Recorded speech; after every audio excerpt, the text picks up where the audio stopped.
அருட்தந்தை யோகிராஜ் வேதாத்ரி மகரிஷி அவர்களின் மனவளக்கலை தொகுப்பு 3 தொடர்கிறது.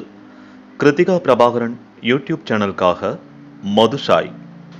சென்ற வாரம் பிறப்பிற்கு முன்னும் இறப்பிற்கு பின்னும் உயிரின் நிலை என்ன என்பதை பார்த்தோம். இதோ அதன் தொடர்ச்சி தொடர்கிறது. முற்காலத்தில் விஞ்ஞான அறிவு வளர்ச்சி பெறாத காலத்தில் உடலில் ஓடிக்கொண்டிருக்கும் மூச்சுதான் உயிர் என்று எண்ணியிருந்தார்கள். இதனால் 7வது மாதத்தில்தான் கருவிலே உயிர் வருகிறது என்று எண்ணி இருந்தார்கள். காரணம், 7வது மாதத்தில்தான் நுரையீரல்கள் லங்ஸ் நல்ல முறையில் கட்டப்பட்டு முழுமை பெறுகின்றன. அதன் பிறகு அது இயங்க ஆரம்பிக்கிறது. தாயினுடைய சுவாசத்தோடு சேர்ந்து குழந்தையினுடைய ஈரல்களும் இயங்க ஆரம்பிக்கின்றன. அதனாலே அப்போதுதான் உயிர் வருகிறது என்று எண்ணினார்கள். பிற்காலத்தில் உடல் உறுப்புகள் கரு வளரும் போது எவ்வாறு உள்ளது என்று அறிவதற்காக ஒரு ஆராய்ச்சி நடத்தினார்கள். அன்னையின் வயிற்றில் உருவாகும் கரு எந்தெந்த மாதத்தில் எப்படி உருவாகிறது, அதன் வளர்ச்சி எப்படி மாறுகிறது என்பதையும், எந்த மாதம் எந்த உறுப்பு உருவாகிறது என்பதையும் அறிவது ஆராய்ச்சிக்கும் மருத்துவத்திற்கும் மிகவும் அவசியமாக இருந்தது. அந்த காலத்தில் விஞ்ஞான வசதிகள் கருவிகள் கிடையாது. அதற்காக அவர்கள் ஒரு தந்திரம் செய்தார்கள். கருவுற்றிருக்கும் தாய்மார்கள் இறந்தால் அவர்களை அப்படியே அடக்கம் செய்யக்கூடாது. அப்படி செய்வது குடும்பத்திற்கு ஆகாது. தாய் வேறு கருவேறாக பிரித்து பின்புதான் அடக்கம் செய்ய வேண்டும் என்ற ஒரு பழக்கம் வைத்தார்கள். அதன்படி ஆராய்ந்து கண்ட உண்மைதான் இந்த பாடல். கருத்தரித்திட்ட 10ஆம் நாள் திரண்டுருண்டு கண்டு முளைபோல் முளைத்து கருது 15ஆம் தினத்திலே முட்டைபோல் காணுமக்கரு மிதந்தே உருத்தரு முதற்திங்கள் கம்பமாம் இருமதியில் உற்ற தலை முதுகு முகமாம் ஓது 3ஆம் திங்கள் செங்கையும் பாதங்கள் உருவிரல்கள் அறையும் உண்டாம் திருத்து 4ஆம் திங்கள் மூக்கு முகம் உருவமாம் செய்ய 5ஆம் திங்களில் செவி நாவு கண்களாம் செப்பு 6ஆம் திங்கள் சேர்ந்திடும் நகங்கள் உண்டாம் விஞ்சும் 7ஆம் திங்கள் மயிர் நரம்பு என்புடன் விளைந்திடும் சடமோடுதான் மேவிடும் சலம் மலம் தங்கு தாதுக்களும் விளைந்து மூச்சுண்டாகுமே எஞ்சில் 8ஆம் திங்கள் தாயுண்ட சாரங்கள் யாவு முளையான கதிர்போல் ஏய்ந்தருவி பாய்ந்தே கபாலத்தின் வழியாக இழிய வக்குழவி வளரும் கொஞ்ச உருவோ 9ஆம் திங்கள் அறிவு மேல் கொடு பிறவி தோன்றலை குறித்திரு கரம் கூப்பி அருள்தாவென தவம் கொண்டே இருந்து புரியும் என்று கருவளர்ச்சியை பற்றிய குறிப்பு கொடுத்துள்ளார்கள். குழந்தையின் வளர்ச்சி கருவிலே எதுவோ அதுதான் இப்பொழுது உலகம் முழுவதும் 1, 2, 3, 4, 5, 6, 7, 8, 9, 10 என்ற குறிப்பில் உள்ள அடையாளங்கள். ஒரு திரு முதற்திங்கள் கம்பமாக இருப்பதை கொண்டு 1 என்று நீட்டி வைத்தார்கள். 2வது மாதம் தலை உருவாகிறது என்பதை குறிக்க மேலே ஒரு சுழி போட்டார்கள். அதுவே 2. 3ஆம் மாதம் கால் உண்டாகிறது என்பதை குறிக்க கீழ் சுழியும் போட்டார்கள். அதுதான் 3. 4வது மாதம் உருவாவது மூக்கு என்பதை காண்பிப்பதற்காக 4 என்பதற்கு மூக்கு போன்ற உருவத்தை வரைந்தார்கள். 5வது மாதம் உருவாகும் செவியை காட்டுவதற்காக 5 என்று போட்டு அங்கே மேலே ஒரு கோடு கிழித்தார்கள். 6வது மாதம் நகம் உருவாகிறது என்று நகங்களை காண்பிப்பதற்காக 6 என்று போட்டார்கள். 7வது மாதம் எலும்பு நரம்பு இவை வளர்ச்சிகளை காட்டுவதற்கு 7 என்று 2 கோடுகளாக போட்டார்கள். 8ஆம் மாதம் இந்த உடல் முழுமையாக கீழும் மேலும் 2 பக்கமும் பூர்த்தியாகிறது என்பதை 8 போட்டு காட்டினார்கள். 9வது மாதம் தாயின் உடலை விட்டு வெளியேற தயாராகிறது என்பதை திருப்பத்தை காட்ட 9 என்ற ஒரு எண்ணை போட்டார்கள். 10வது மாதம் கருப்பை வேறு பிண்டம் வேறாக பிரிவதை காட்டுவதற்கு 10 என்று போட்டார்கள். மேலே உள்ள கவியும் அதில் விளக்கியுள்ள உருவ குறிப்புகளும் கருவளர்ச்சியின் சரித்திரத்தை ஒருவாறு விளக்குகிறது. இந்த சரித்திரம்தான் நாம் உபயோகிக்கும் 1 முதல் 10 வரையிலான எண்கள். இயற்கைக்கு ஒத்ததாக இருப்பதால் இது உலகம் முழுவதும் ஏற்றுக்கொள்ளப்பட்டது. அன்பர்களே, இந்த வளர்ச்சியை எல்லாம் சரியாக பார்த்தால் அங்கு உயிர் இல்லாது ஏதாவது வளர முடியுமா? கரு மூலம் குரோமோசோம் என்று சொல்லக்கூடிய மரபணு ஜீன் அது உற்பத்தியாகிய நாளிலேயே உயிருடன் தான் உற்பத்தியாகிறது. அந்த கருமூலம் என்ற நிலையில் உயிரும் அதிலிருந்து எழும் காந்த ஆற்றலும் அதில் சுருங்கியுள்ள பதிவுகளும் இல்லை என்றால் அது வளர முடியாது, வாழ முடியாது, பெருக முடியாது, முழு உருவக் கருவாக உருவெடுக்க முடியாது. அது தாய் தந்தை இருவர் கருமையங்களில் பதிவாக ஜீவகாந்த நுண் திவலைகளாக இருந்த தன்மைகள் அனைத்தும் சேர்ந்த கூட்டு ஆகும். கருமையத்தில்தான் தாய் தந்தையரின் எண்ணங்கள் வினைப்பதிவுகள் எல்லாம் பதிந்து அதுவே ஒரு காந்தாற்றல் வரைபடமாக ப்ளூ பிரிண்ட் ஆகிறது. அதை வைத்துக் கொண்டு அந்த உயிரே தனது வினைப்பதிவுகளுக்கு ஏற்றவாறு இந்த உலகிலே வாழ்வதற்கு வசதியாக இந்த உடலை கட்டிக்கொள்கிறது. அங்கேயே வந்துவிட்ட உயிரை உணர முடியாததினால் மூச்சு ஓடும்போதுதான் உயிர் வந்தது என்ற தவறான எண்ணம் உடையவர்கள் 7வது மாதம்தான் உயிர் உண்டாகிறது என்றார்கள். அப்படி அல்ல. தாய் தந்தை இருவருடைய உயிர், அதாவது விந்து நாதம், விந்து என்று சொல்லக்கூடிய ஸ்பெர்ம், நாதம் என்று சொல்லக்கூடிய கருமுட்டை,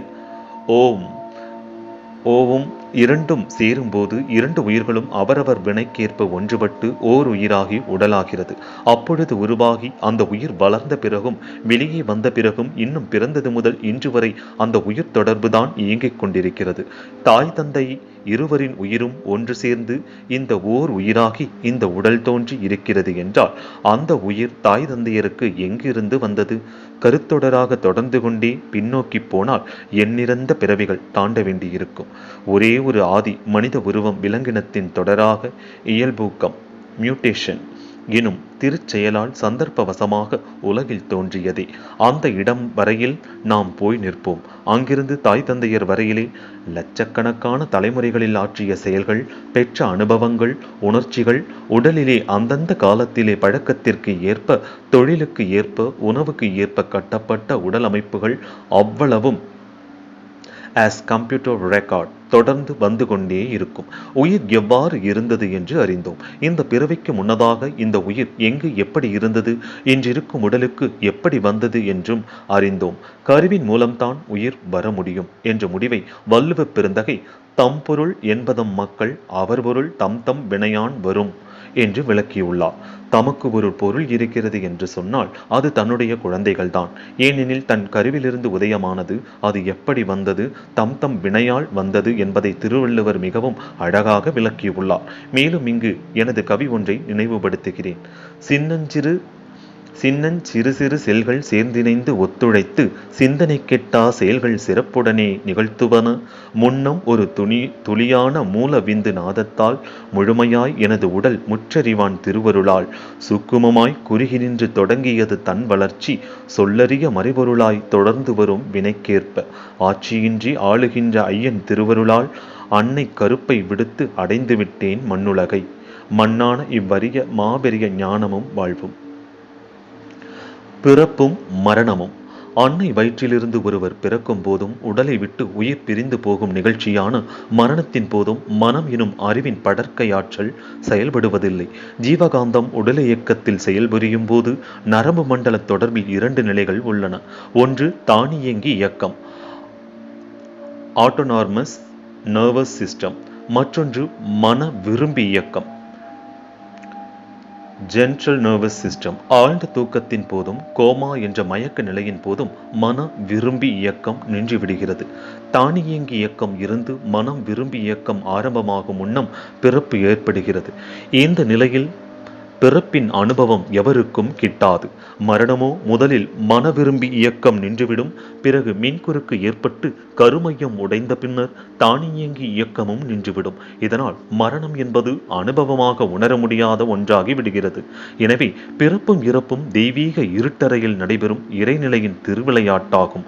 super consciousness instinctive action state. எனினும் அகத்தவ பயிற்சியினால் மன அலைச்சுழல் விரைவை குறைத்து கொண்டு நொடிக்கு 1 முதல் 3 சுழல்களான டெல்டா அலையிலும் கோமா நிலை விழிப்போடு இருக்கும் திறன் பெற்ற யோக சாதனையாளர்கள் கூர்ந்த ஆராய்ச்சியால் பிறப்புக்கு முன்னும் வாழும் காலத்திலும் இறப்புக்கு பின்னும் உயிரின் நிலையை வான்காந்த கலத்தோடு ஒன்றி நன்கு உணர முடியும். இந்த அறிவு நிலை மறைபொருள் உணர்நிலையாகும். Super consciousness transcendental active state of mind. அப்படியெனில் தெய்வம், உயிர், காந்தம் என்ற 3 மறைபொருட்களை பற்றிய அறிவு இந்த நிலையில்தான் மனித அறிவுக்கு கிடைக்கின்றது. இந்த நுண்ணறிவு நிலையில் உணர்ந்து எழுதப்பட்டவைதான் இறைநிலையை, அதாவது உண்மையை உணர்த்திய வேதங்கள். மகாகாசம், பூதாகாசம், சிதாகாசம் என்ற மூன்றையும் பற்றிய உயிர் விளக்க நூல்கள். ஓங்காரம், பிரணவம் என்ற பெயர்களில் பேரியக்க மண்டலம், உயிரின் இயக்க நியதிகள் இவற்றை பற்றி எழுதப்பட்ட விரிவான உண்மையான வாழ்க்கை விளக்க நூல்கள் இவையெல்லாம் அறிவின் முழுமை நிலை பெற்றவர்களிடம் இயற்கையாக மலரும் அறிதுயிலின் உள்ளொளி விளக்கத்தில் அகக்காட்சியாக விளங்கும் உண்மைகள். இத்தகைய உயர்ந்த அறிவின் நிலை மனித இனமாக பிறந்த எல்லோரிடமும் அமைந்திருக்கின்றது. பழக்கம், ஆராய்ச்சி, அதைத் தொடர்ந்து கிடைக்கும் விளக்கம், விளக்கத்தின் வழியே வாழும் உயர்நெறி இவையுடையோருக்கே இத்தகைய அறிவு மலரும். அகத்தவம், அறநெறி என்ற உடல் செயல் பயிற்சிகளில் தோய்ந்து தெளிவு பெற்று வினை தூய்மை, மன தூய்மையால் கருமைய தூய்மை பெற்றோர்களுக்கு இயல்பாகவே இவ்வறிவு நிலை மலரும். ராமலிங்க வள்ளர் பெருமான், மகாகவி பாரதி மேலும் இவர்களை போன்ற பெருமக்கள் இவர்களோடு ஒருதலைபற்ற சார்பற்ற மெய்ஞானிகள் அருளுரைகளில் இந்த சிறந்த தெய்வீக பேரறிவை காண முடிகிறது. காலம், இடம், தேவை, விருப்பம் இவற்றை கொண்டு தொடர் முயற்சியால் இந்த அறிவை எவரும் பெற முடியும். முயற்சியும் பயிற்சியும் இன்றி தானாகவே தக்கவரிடம் உரிய காலத்தில் இவ்வறிவு மலர்ந்து ஒளிவிட்டு உணர்த்துவதும் உண்டு. கருமையம். பிறப்புக்கும் வாழ்வுக்கும் இறப்புக்கும் இயக்க நிலையமாக உள்ளது கருமையம். காந்தச் சுடரின் மைய ஈர்ப்பு, உயிரியக்கமான சூக்கும உடலின் இயக்க மையம், பிந்துநாத குடம்பின் இருப்பு மையம், மூன்றும் ஒன்று கூடிய வியக்கத்தக்க ஓர் உயிரின மறைபொருள் புதையல்தான் எந்த உயிரினத்திற்கும் மைய பகுதியில் அமைந்துள்ள கருமையமாகும். இந்த கருமையம்தான் சோல், ஆன்மா, ஜீவன், அகம், உள்ளம், உயிரின கருவூலம், நெஞ்சம் என்ற சொற்களால் வழங்கப்பெறுகின்றது. கருமையத்தில் அடங்கியுள்ள ஆற்றலையும் அதன் மதிப்பையும் எவராலும் மொழியைக் கொண்டு உணர்த்திவிட முடியாது. உதாரணம், மனிதனுடைய கருமையத்தில் இறைநிலையின் பரிணாமம், இயல்பூக்கம் எனும் முறையான நிகழ்ச்சிகளால் இறைநிலையிலிருந்து தொடங்கி இன்று வரையில் நிகழ்ந்த அத்தனையும் தன்மை வாய்ந்த காந்த அலை திவலைகளாக சுருங்கி அமைந்துள்ளன.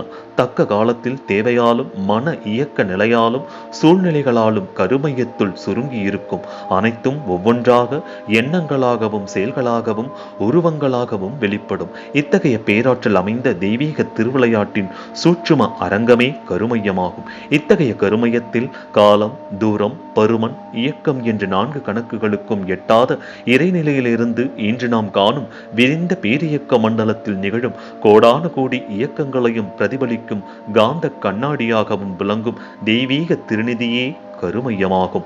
இத்தகைய மதிப்புமிக்க கருமையத்தின் தொடரியக்கமாக எண்ணிறந்த தலைமுறைகளையும் கடந்து ஒவ்வொருவரும் பிறவி எடுத்திருக்கிறோம். இந்த தெளிவின் மூலம் ஒவ்வொருவர் பிறவிக்கும் முன்னிலை பெற்றோர்கள்தான் என்பதும், ஆதிநிலையில் இயற்கையின் ஆதிநிலையாகிய இறைநிலையே என்பதும் ஐயமில்லா தெளிவு ஆகும். நீண்டகால தொடராக நடைபெற்று கொண்டிருக்கும் கோடிக்கணக்கான பேரியக்க மண்டல நிகழ்ச்சிகளில் ஒரு ஜீவனின் பிறப்புக்கும் இறப்புக்கும் இடையே அற்ப கால நிகழ்ச்சியாக நடைபெறுவது ஒரு ஜீவனின் வாழும் காலமாகும். வாழும் காலத்தில் உயிரின் நிலை என்னவென்று ஆராய்வோம். அதை அடிப்படையாக கொண்டு அதன் தொடராக நிகழும் இறப்பு பற்றியும் இறந்த பின் உயிரின் நிலை பற்றியும் சிந்திப்போம்.